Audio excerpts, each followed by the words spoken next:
नमस्कार दोस्तों। मोदी जी काम पर वोट मांगते हैं, यह कहना है मनीष कश्यप जी का, और इन्होंने बहुत सारे काम गिनवाए हैं। उन तमाम काम का जवाब मैं इस वीडियो में दूंगा और मैं फिर बताऊंगा कि सच में मोदी जी ने ओरिजिनल काम किया है, उस काम पर वोट मांगते हैं कि नहीं। और मैं कहता हूं कि उस काम पर वोट नहीं मांगते हैं, और काम मैं गिनवाऊंगा। मनीष कश्यप जी को चैलेंज है कि मोदी जी ने जो सच में काम किया है उस काम पर वोट मांग कर दिखाए। पहली बात, आ जाइए, मैं आज आपको दिखाता हूं। इनकी ऐसी धुलाई करने वाला हूं इस वीडियो में कि दोबारा ये काम नहीं गिनवाएंगे। मनीष जी का कहना हुआ, ये सारे काम है उनके जिस पर मोदी जी वोट मांगते हैं। पहला, किसान सम्मान निधि पर वोट मांगते हैं मोदी जी। 2014 में 14 मिनट बिजली नहीं था, 2024 में 24 घंटा बिजली रहता है। ये मनीष जी का कहना है। सबसे लंबा हाईवे बनाने का रिकॉर्ड है, सबसे लंबा रेलवे पुल बनाने का रिकॉर्ड है। उज्ज्वला योजना पर वोट मांगते हैं। बहुत बढ़िया। ये तमाम सवाल और ये काम बताए गए हैं, इस सवाल का जवाब मैं देता हूं।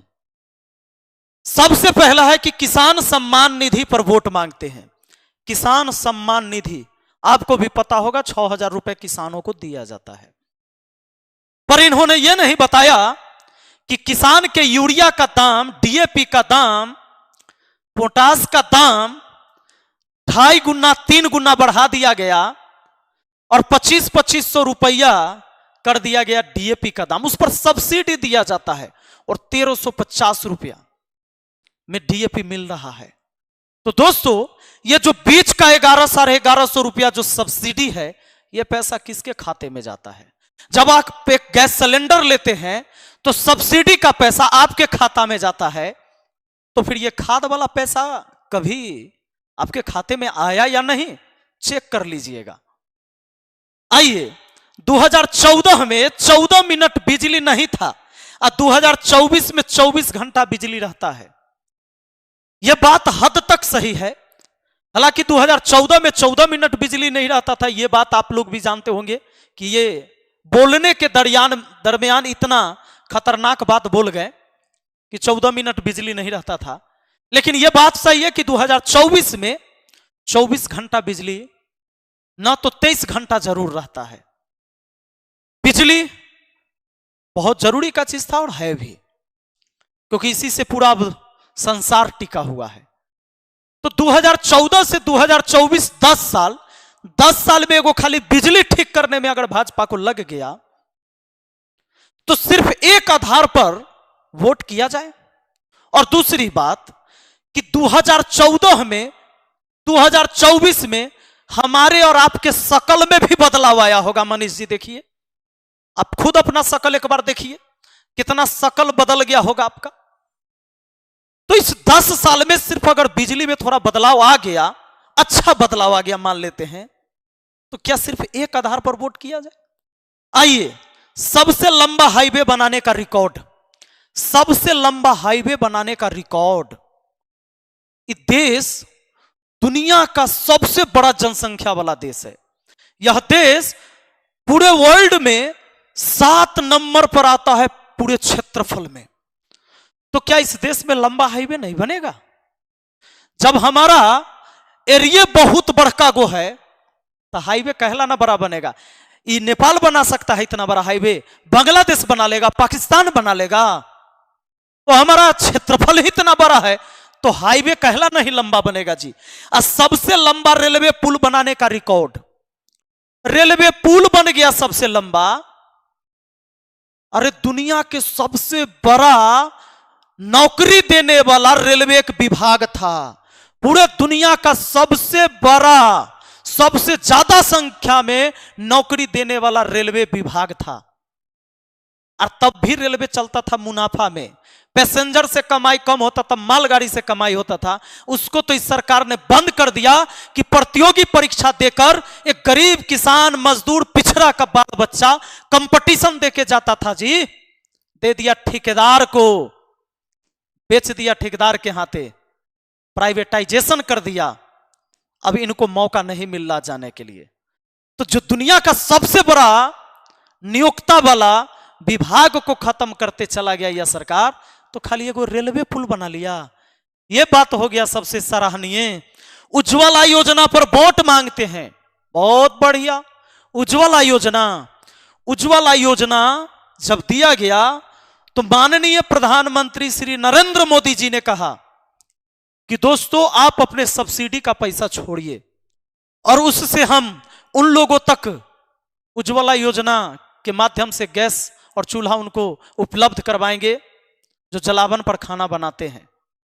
उपलब्ध कराया गया, बात सही है, लेकिन गैस सिलेंडर का दाम जब 400 से 1200 कर दिया गया तो वह गरीब आदमी दोबारा गैस नहीं भरवा सका और वो रखा गया है ताखा पर।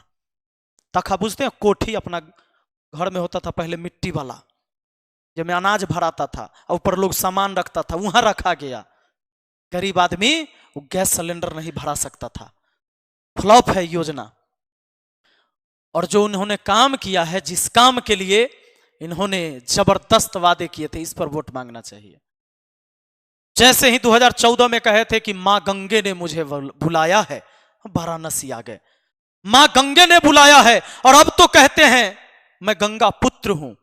तो फिर ये मां चीख चीख कर आपको पुकार रही है माननीय मोदी जी, गंगा की पानी काला हो गई है, यमुना की पानी भी काली हो गई है। ये गंगा चीख चीख कर आपको पुकार रही है कि बेटा कब आओगे और हमारा उद्धार करोगे। तीसरा बार, 2 बार तो आप बन चुके प्रधानमंत्री, ये तीसरा बार है। मां गंगे का एक बार क्यों नहीं सुनते हैं? सिर्फ मां गंगे ही आपको बुलाती है, सिर्फ बुलाने के लिए सुनते हैं। और मां गंगा जो चीख चीख कर बोल रही है, इस पर आपने योजना भी बनाए, बजट भी बनाए, पर आपके काम कितने सफल हुए? आइए और आप स्टेज से खड़े होकर कहिए कि मां गंगा के नाम पर वोट दीजिए मुझे, मैंने गंगा मां का उद्धार कर दिया है, मांगिए वोट, मैं आपके साथ हूं। आतंकवाद और भ्रष्टाचार को समाप्त करने के लिए नोटबंदी, 98% वोट बदले गए। आतंकवाद और भ्रष्टाचार को समाप्त करने के लिए हमारे माननीय प्रधानमंत्री नरेंद्र मोदी जी ने कहा, रात के 8 बजे आए और सीधे कह दिए कि आज से, कल से यह प्रचलन में नोट नहीं रहेगा। कौन नोट? 1000 और 500 के नोट नहीं रहेगा, ताकि जो पैसा बैंक में ना जमा करके जो व्यक्ति पैसा संदूक में भर के रख ले होगा, जमीन में गाड़ के रख ले होगा, घर में रख ले होगा, अलमारी में रख ले होगा, गोदरेज बाथरूम जहां भी रखे हुए होगा, वो पैसा वहीं के वहीं डिमोनिटाइज हो जाएगा, चलन में नहीं रहेगा वो पैसा। और उस पर हमला हो गया। लेकिन आप जानते हैं 98% नोट बदला गया। जब 98% नोट बदला गया तो लगभग 100% है जी। और जब पैसा बदलाइए गया तो कैसे आतंकवाद और भ्रष्टाचारियों पर ये हमला हुआ, बता दीजिए मुझे। हमारे पास अगर 5 करोड़ था, 5 करोड़ गए, 5 करोड़ के 5 करोड़ मेरा बदलाइए गया, तो फिर कैसे भ्रष्टाचारियों के ऊपर हमला हुआ? मुझे बताइए। 98% नोट बदले गए, जबकि इसके चक्कर में 61,000 करोड़ रुपए का नुकसान हुआ इस देश को। और दोस्तों जानते हैं हमला किस पर हुआ? 35 लोग मारे गए इस नोटबंदी में लाइन में लगकर खड़ा होने के वजह से और भगदड़ होकर कुछ लाने के वजह से। और हमला किस पर हुआ जानते हैं? भ्रष्टाचारियों पर नहीं, हमला हुआ आम जनता पर। 4 महीने में 15 लाख नौकरियां गई। Centre for monitoring Indian economy CMIE ने अपनी रिपोर्ट में कहा कि केंद्र सरकार के इस फैसले के बाद, नोटबंदी के बाद अगले 4 महीने में 15 लाख लोगों की नौकरी चली गई। रिपोर्ट में कहा गया कि अगर यहां 15 लाख होगा, 15 लाख लोगों की नौकरी चली गई। रिपोर्ट में कहा गया कि अगर 4 आश्रित लोगों पर एक इंसान कमाई करने वाला है तो 60 लाख से अधिक लोगों के मुंह के रोटी का निवाला छिन गया। अगर घर में एक आदमी कमाने वाला है और 4 आदमी का भरण पोषण हो रहा है उस पर, एक का नौकरी गया तो 4 लोग उससे प्रभावित हुए। इस तरह से कहिए कि 15 चौके 60 लाख लोगों के रोजी रोटी पर ताला लगा दिया गया। इन पर असर पड़ा। तो सरकार कहे कि मेरा यह फैसला सही था और मैंने जो नोटबंदी किया था काहे न मोदी जी स्टेज पर खड़ा होकर बोलते हैं कि नोटबंदी मेरा सही फैसला था और ये इतना बड़ा सही फैसला था कि देश का ग्रोथ बढ़ गया और इस आधार पर मुझे वोट कीजिए। है ताकत मनीष बाबू? मोदी जी को यह बात कहने का ताकत है? आइए, लॉकडाउन याद है ना? लॉकडाउन कि भूल गए हैं? लॉकडाउन लगाया गया। एक ऐसा फैसला था जो सीधे कह दिया गया कि आज से लॉकडाउन, जो जहां है वहीं पड़े रहे, घर में है तो घरे में रहे, बाहर है तो बहरे रहे, कोई रास्ते पर ना निकले बाबू।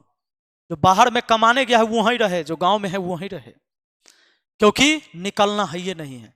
इस सरकार ने एक बार ये फैसला लेते टाइम ये नहीं सोचा कि जो लोग डेली कमाता है और डेली खाता है, वो 10 दिन के लिए राशन नहीं रख रखा है घर में, 2 दिन के लिए भी उसके बाल बच्चे भूखे प्यासे मर जाएंगे 2 दिन में, वो डेली कमाता है तब डेली खाता है। चाहे वो रिक्शा चलाने वाला, ठेला चलाने वाला, सब्जी बेचने वाला, जूता सीने वाला या मजदूरी करने वाला व्यक्ति, जो डेली काम करता है तब डेली उसके परिवार चलते हैं। सरकार ने सीधे कहा कल से घर से निकलना बंद। और क्या लॉकडाउन हुआ? लोग रुके? इस फैसला को लोगों ने माना? नहीं मान पाया और यह सफल हुआ। लोग निकल लिए, बीमारी से तो कम लोग रास्ते में दम तोड़ के मर गए, भूखे प्यासे। देख रहे हो ये सीन, याद है क्या? याद है कैसे एक बच्चा इस अटैची पर और एक महिला, बूढ़ी महिला खींचते हुए इस बच्चे को, क्योंकि रोड में चलने के लिए कोई गाड़ी नहीं थी, और ऐसे दिल्ली से सफर, बिहार तक के, दिल्ली से यूपी तक के, गुजरात, महाराष्ट्र, हरियाणा, पंजाब, कहां कहां से लोग न चल दिए। कोई खेतों में कहीं मर गया भूख प्यास से, कोई टैंकर के अंदर मर गया, कोई रेलवे लाइन पर कट के मर गया। तो यह सरकार कहे कि लॉकडाउन मेरा सही फैसला था, मैं इस आधार पर वोट मांगता हूं ना, कभी नहीं कहेगा। मनीष बाबू जो काम गिना रहे सरकार के, इस काम को गिना दीजिए। ये बड़े बड़े काम सरकार ने किए हैं, इस काम को आप नहीं गिना सकते। आइए, और आप जानते हैं इस लॉकडाउन को लगने से क्या हुआ? फैक्ट्रियों में ताला लगा। कहते हैं ना कि सरकारी नौकरी को जीवन जीने के लिए नहीं है, सही बात है, सरकारी नौकरी को बड़ा चीज नहीं है जिससे जीवन जिया जा सकता है। लेकिन इस समय देखिए कैसे कंपनियों को बंद किया गया। कोरोना काल में भारत में 1.89 करोड़ वेतनभोगी लोगों की गई नौकरियां, CMIE का रिपोर्ट है। Centre for monitoring Indian economy, CMIE ने कहा कि इस साल सिर्फ जुलाई में करीब 50 लाख वेतनभोगी लोगों ने अपनी नौकरियां गंवाई है, जबकि अप्रैल से अभी तक 1,89,00,000 लोगों की नौकरियां चली गई। यही हाल नोटबंदी में हुआ और यही हाल कोरोना के समय लॉकडाउन में हुआ। सरकार ने सीधे फैसला सुना दिया कि घर में रहने वाला घर में रहो, लेकिन उसने ये ना सोचा कि घर में रहेगा तो भी भूखे मर जाएगा, इसलिए मजबूरी में वो बाहर निकलेगा, और बाहर जब निकलेगा तो पुलिस उसको डंडे से मारेगा। हद हो गई। सिर्फ इतना बात कहा जाता कि भैया ये छुआछूत की बीमारी है, लोगों को डिस्टेंस में रहना चाहिए, आप डिस्टेंस बना लीजिए, ये बहुत भयानक बीमारी है। लोग डिस्टेंस बना लेते, और आपको अगर घर जाना है तो ट्रेन की हम सुविधा देंगे, आप ट्रेन में बैठ के जाइएगा और डिस्टेंस बना के जाइएगा। एकाएक भगदड़ नहीं होता। ये जो भगदड़ हुआ और लोग जो इतने मारे गए, हाथाहाथ हतोत्साहित हुए लोग, ये नहीं होते दोस्तों। लेकिन फिर भी वोट मांगा जाता है किस बात पर? देखिए, मंगल सूत्र के नाम पर, कि मंगल सूत्र गर्दन से निकाल लेगा विपक्षी पार्टी आ गया था। भैंस के नाम पर वोट मांगा जा रहा है। अब तो बात टोटी तक आ गया है कि आएंगे तो नल के टोटी भी खोल लेंगे, ये पानी पीने तक नहीं देंगे।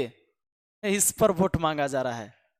मैंने जो काम बताया है, आदरणीय प्रधानमंत्री जी, आप अपने इस काम के ऊपर कभी स्टेज से बोलकर और वोट मांग कर दिखाइए। और मनीष जी, मैं आपको चैलेंज करता हूं कि मैंने जो काम बताया इस काम पर एक बार कहिए कि ये सारा डिसीजन सही था इस सरकार का, मैं मान लूंगा आपको। मिलते हैं फिर अगली वीडियो में। Thank you. जय हिंद, जय भारत।